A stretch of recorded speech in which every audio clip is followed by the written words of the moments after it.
Hi everyone, my name is Lana. This is the BigTreeMind podcast. I'm curious about what is your practice of choice? How do you stay engaged and awake in your life? I'm here with my friend Kiana today, and we'll be talking about some of those things. Yes, you will. What is your practice of choice? I want to say yoga because you're here, but I'm not so good at it yet. My practice of choice is actually exercise. I think that playing basketball and swimming, for upwards of 10 hours a week is really like the best way I get like all that energy and frustration out of my system so that I can be like calm for the rest of the time. Perfect. Yeah. I'll just share a little bit about how you and I know each other. Okay, cool. You and I actually did some yoga together in Regent Park. Yes. Through an organization called the New Leaf Yoga Foundation. Mm-hmm. And New Leaf actually offers free yoga classes throughout the city still. So feel free to check them out if you're Make looking. sure. Yeah, make sure you check them out if you're looking for some free yoga classes. I might actually check them out after this interview. Yeah, awesome.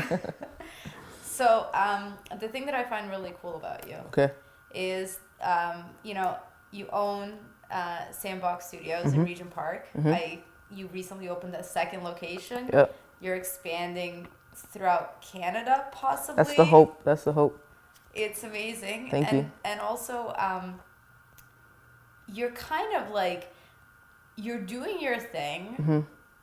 And I can see that, like, you're more and more public, and you're Yeah. all over the place. Like, you're in LA, you're in Miami, you're all over the place, but you're still working really, really hard. 100%.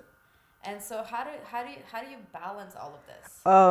So maybe like a year ago, I felt like, not a year, maybe a little over a year, I felt like I had my hands in a lot of things. So like I had a radio show, and I was doing branding and marketing, and I was consulting, and then I had Sandbox, and then I worked with artists, and then I did this, and then I did that. And I kind of felt like it was pulling me in all these different places, and I was really overworked and overwhelmed. And I went into a lot of these spaces where I would retreat. So I'd be like working, and like people would text me or call me, and I didn't want to talk to anybody because like mentally I was just exhausted, and I didn't really have a plan, so I was saying yes to everything. Yeah. And I used to watch this movie called Yes Men by Jim Carrey, with Jim Carrey in it, and the whole idea of saying yes to everything so that like it opens doors, you never know where that will lead, which is very true. Every time you say yes, a door will open and you'll walk through it. But I started to realize like the only progress I was making was walking through doors and then not going on the journey after I got through the door. And so I decided to align everything that I do to have one intention. So, everything that I did had to, last year, everything I did had to impact Sandbox. So, I stepped down from the radio show, even though it was good for Sandbox for artists to come to a Sandbox and be like, oh, well, the owner has a radio show. This is a great relationship and connection. I realized that it really wasn't that valuable because I wouldn't put people's songs that come to Sandbox on the radio per se, you know what I mean? Yeah. So I wanted to start to detach myself from certain things and then build new relationships. So all I did was work on Sandbox for 1 year straight, tidying things up, building a real business. So like reading as many books about business development, what it means to be a boss, how to be a good boss, how to develop a team dynamic, how to expand, the difference between, passive income and having to go to work. Like, so, right now, my studios are running and there's money being made and I'm here doing this and I can take that money and then reinvest it into Sandbox without feeling, like distressed or, what I mean? So Totally. I learned a lot about passive income and, just like money management, team management. And then, everything I did had to do with either building the Rookz brand or building Sandbox. So it sounds to me, like you got very clear. Very, very, very clear. And what does clarity like feel? What does clarity feel like? Clarity makes it really easy to know. Like for example, I got a great opportunity the other day to be casted in a film, and it would have taken a lot of time away from me. To be honest, like it would have been a huge opportunity. Like it was a big director, but at the end of the day, clarity gives me the opportunity to say no to things that just aren't, a part of my plan.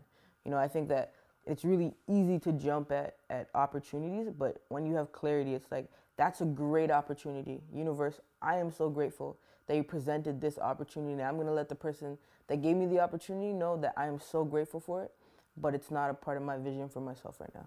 Wow, that's really, really beautiful. Yeah.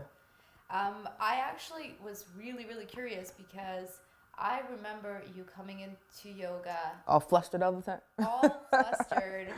100%. And I've even I mean, I've worked with you privately as well, and I know how hard you work. I actually don't know very many people who work as hard. That is very humbling. I appreciate that. Very as hard as you. Thank you.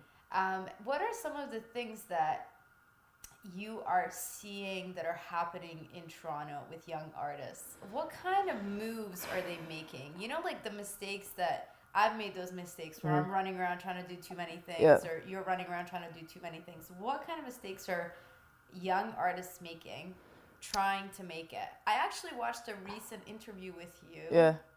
Which I got so much good information from that interview. So that's kind of why I'm asking this question. I think that being an artist is very different than, let's say, being a chef, right? Like when you're a chef, you know, it's very clear the ingredients you need to make, I don't know, risotto, right? Like you can't find like a wrong way to make risotto. So you practice that and you execute it perfectly, and you'll know when you have like a perfect risotto. With artistry, with music, especially in the music business, because I work in that, it's difficult, right? Like risotto is different to everyone, and everyone feels like it tastes differently, and it can look different. And so your only job to me as a young artist, and some of the mistakes that I see being made, is there's a lack of development in transferable skills, right? So I'll see a piano player, for example, a pianist, and he plays for everybody, he gigs for everybody, but he can't read music. Right? Like that's fundamentally a problem, right? Like if you don't have the basic core set of skills to help you propel yourself into the next level, because what I see a lot of other places is there's a lot of core skills. So like, you know, one day we were in Buffalo and Layla had a rehearsal and she had 3 backs and there was 5 people in the band, and we were in Buffalo, and the backs, at the end of the session, like we jammed out, and the backs, there were just 2 girls and 1 guy. And the 2 girls could play the drums, the bass guitar, the acoustic guitar, and like could like say, yo, give me a G, give me. That's not something I really see a lot in music in Toronto. Yeah. There's not a lot of like the basic skills. Like if you're a producer, it doesn't matter how good your beats are, take piano lessons. It's like super simple. Piano lessons help give you the chords, they help you understand music. If you're a producer, learn to engineer. The better you can mix your instrumentals is the better your music is gonna sound.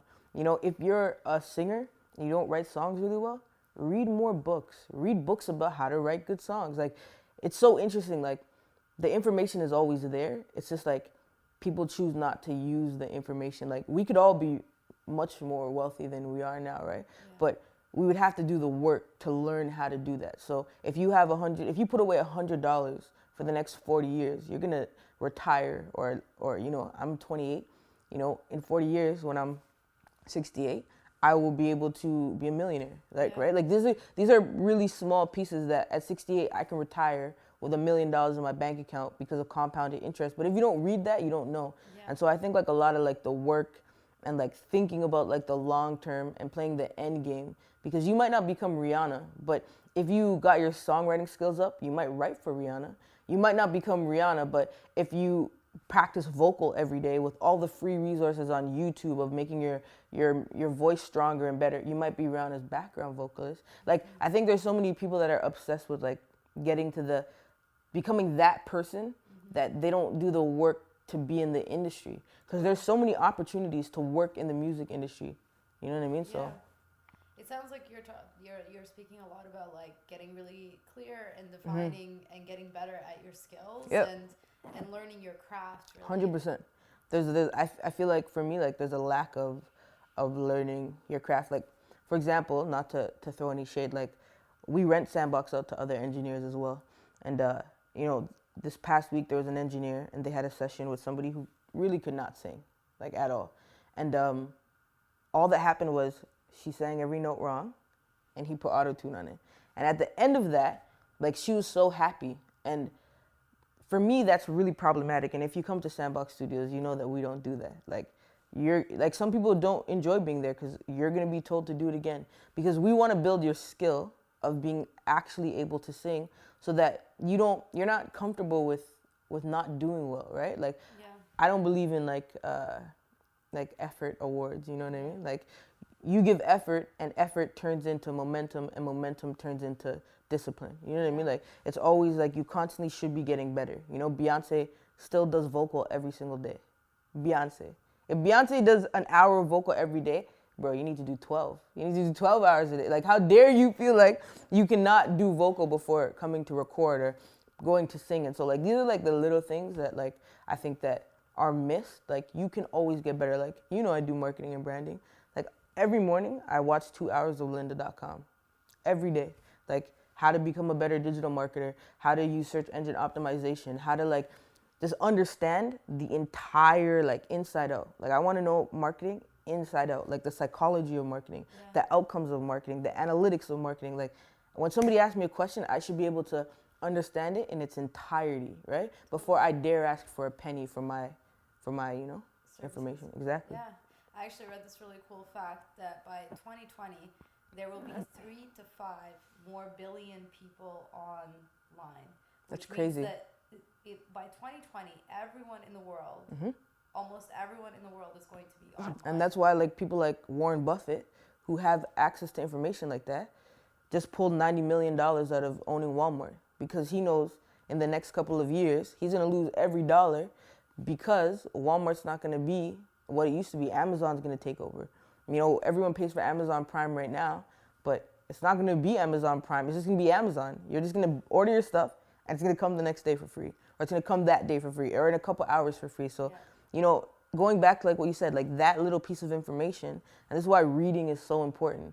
If I know that in 2 years, that many more people are going to be online, I've just increased my marketplace by over, like, what, 500%.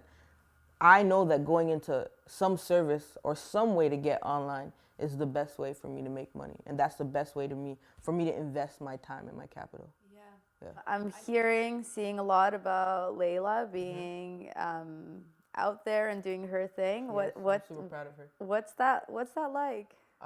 It's good. Like, I think Layla's worked really, really, really hard.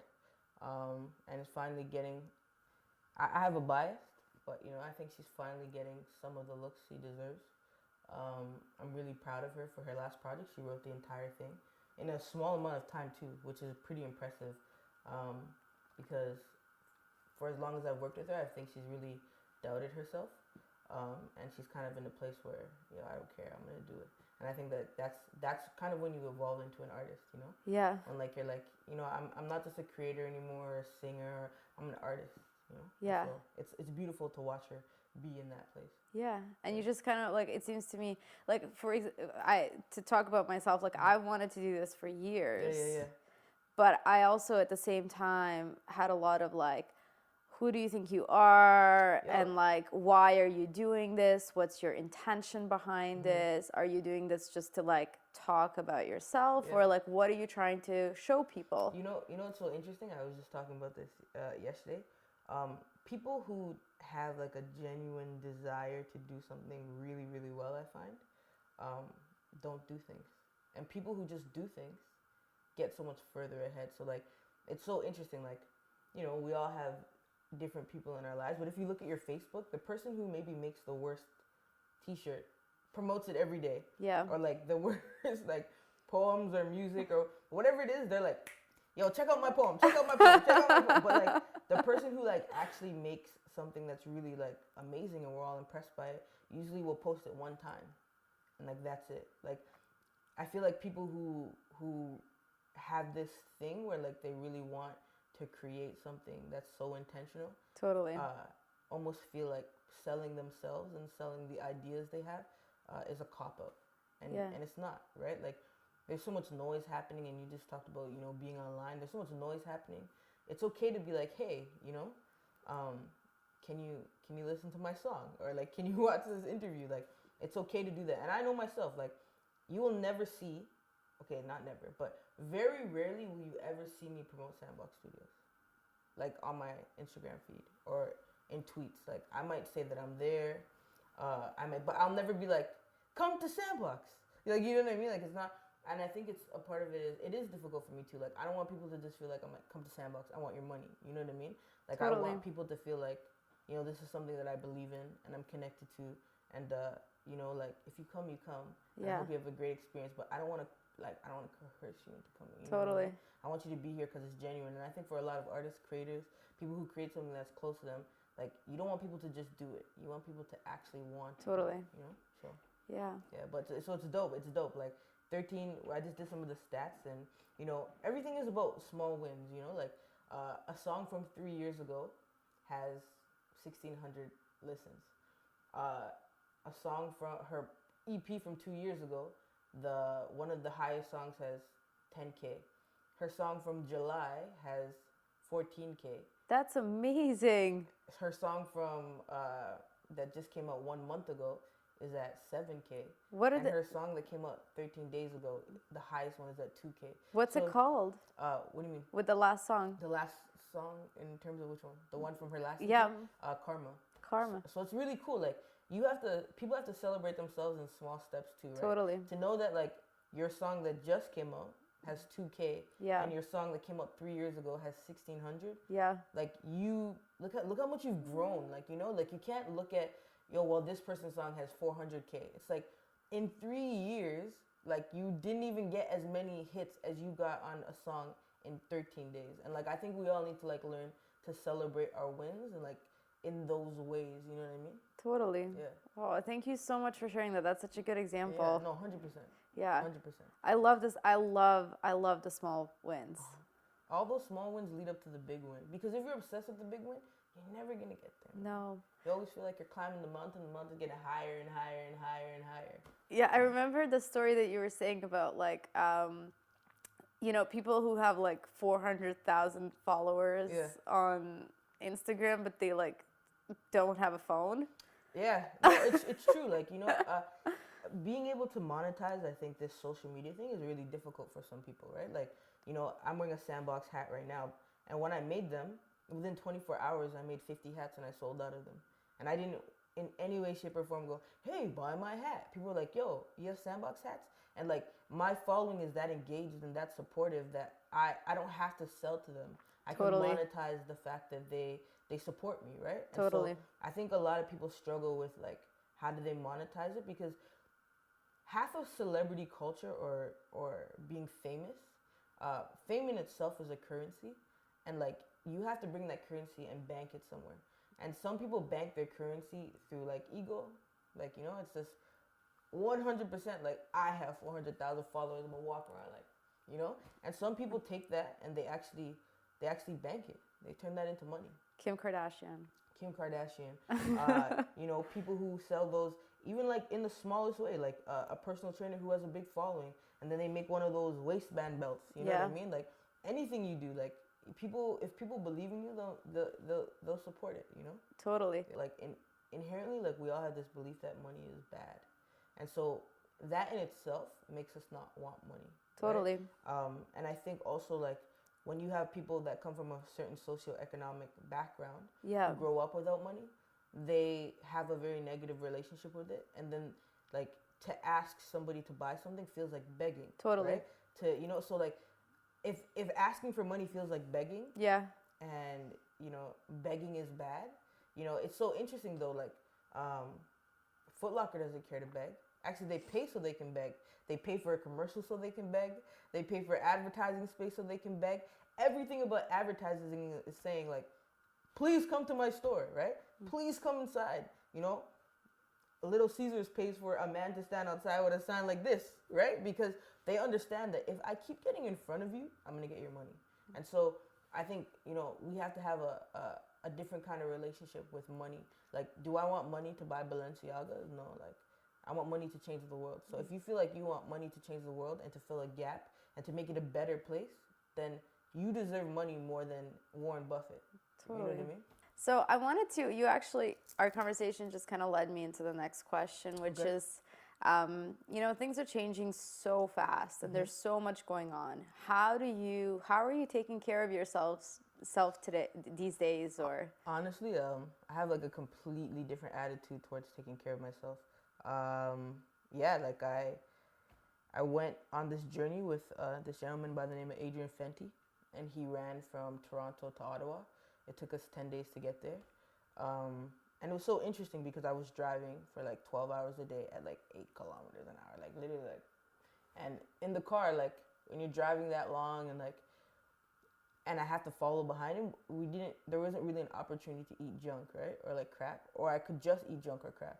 So Gatorade and Flow Water and all these like health food companies had sponsored us for the journey. And so there's like Gatorade, Energizers, and this thing, Energy Tap. And it was crazy how I could get through the day for 12 hours just having water and like maybe one protein bar and Energy Tap. And like it really made me reanalyze my relationship with food because I didn't think about it for the 12 hours. And so after I came back, I was like, you know what? I would love the ability to run from here to the store. You know what I mean? Like I can't even do that, you know? And so I came back and yeah, my whole attitude was really different. I started to, all the things I ever wanted to do, like physically that I never found time for, I started doing. Like I started taking swimming lessons and swimming every day. I play basketball 2 times a week now. I box 2 times a week. And so like literally 4 out of my 5 days, I have an actual activity, but I train like every other single day. And yeah, I wake up in the morning, have milk thistle to clean my liver. I go to acupuncture, you know, like just really focused on being healthy. I bought like I literally, all my money goes into like health food stuff. Like, you know, I spend a lot of time at the health food store, you know, taking all the vitamins I need, making sure I'm nourished, and I stopped eating meat. Yeah. And I find like, just stop eating meat alone, to be honest with you, I feel so much happier. Like, I think we forget like everything, like if I eat poison and then you eat me, you eat poison, right?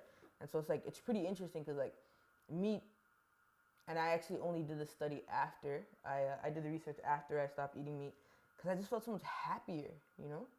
And like, I used to be very like let's say you cut me off on the road a bit, you have to like, you know, like flex and like, you know? And then I found I was just like so much more, I had time to react and like time to like, you know, process things. And I realized like our meat is filled with steroids. And like if you actually think of a football player or anybody you know that's ever taken steroids, it reduces your ability to react, or like it makes you very aggressive. Like steroids is like, it's an over adrenaline, right? And like I realized that without meat I'm less like that. Totally. Yeah, you definitely have to, like, you have to know where to shop and where to buy proper 100%, things, and 100%. and it really can help your life.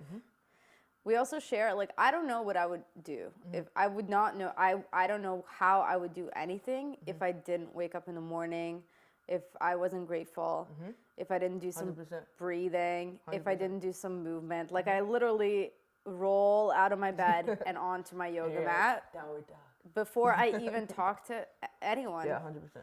And we also share this thing in common about just like trusting that, you know, the universe provides. 100%. And asking for guidance from higher powers or... Well, and it's like, I don't just trust the universe will provide. I trust the universe will answer, right? So like, it's like, if I say, you know, this interview with Lana is going to be horrible, I genuinely believe that the universe only says yes.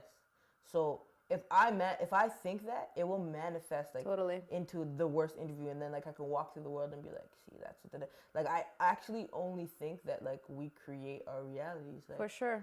If we walk around and we believe anything, it will manifest in our lives. You know? For sure. And so like I trust that the universe will say yes to something I'm thinking, good or bad. Yeah. So like it's my job to have good thoughts. For sure. It's definitely our job to have good thoughts. And I also trust myself, and just like building that trust with myself. And there are different things, right? Like what your head says, what your heart says, what your gut feeling 100%. Says.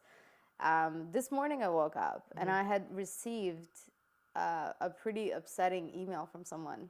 Those are the worst. And I opened, and immediately my heart was like in my stomach, and I was like, oh, I could totally make this the story. Yeah. This could be the story for the rest of my day. Or I could like plug in to the here and now and just like get some food in me, Yeah. first of all, before I even Before you make react, up my yeah, mind 100%. about anything, and just like see what happens from 100%. there. Yeah. I think that that's always been like my downfall, is like I always used to react. So like, let's say like you send me that email, man, you're gonna get it. You know what I mean? You're gonna get it, and I'm gonna cut you off, and like and I think like what you just said is so important, like to not allow people to interrupt your whatever you would do for yourself, do it anyway. So like, you know, yesterday I was talking to like my bro. He's the senior engineer at Sandbox, and his landlord had somebody like not lock him in, but parked behind him, Yeah. and then left. And he was so upset because that person was in the wrong.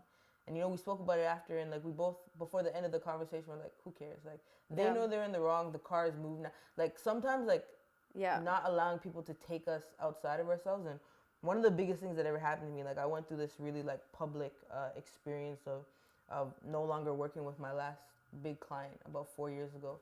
And one of the only things that I regret about that situation is that I feel like I allowed her to take me outside of myself. Yeah. Because I kept reacting, right? Yeah. Like she would do something and I would react, and she would Yeah. do something and like now I've learned there's a power in not allowing anyone to interrupt what you Totally. would do. Like if I was gonna be nice to you and you do some jerk off thing, well, Yeah. you know, I'm still gonna do what I would do. You know what I mean? For sure.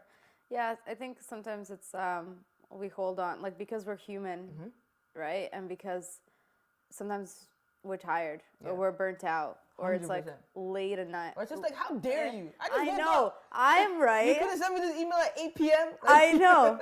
I'm right. You're wrong. Yeah. I'm right, and you're wrong, right? And like how not to engage Yeah. in that. Because none of us are right and none of us are wrong. We're just doing the best we can with the experience we have. Totally. 100%. Thank you so much.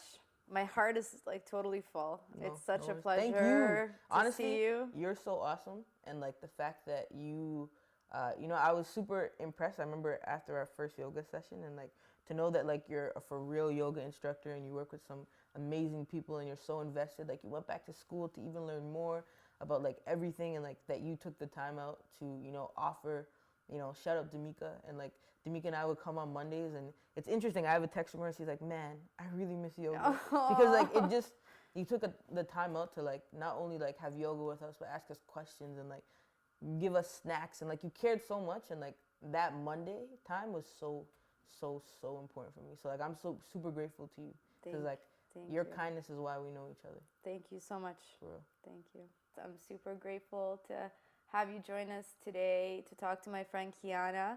If you need a session to record your music, you should definitely check out sandboxstudios.ca. Sandboxstudios.ca. And there's 2 locations. And if you need any marketing or branding, because outside of owning Sandbox, like that's mainly what I do. Rookz.ca. There you go. It's that easy. That simple. Should we like hug? Yeah. Thanks, girl. Thanks for having me. Of course.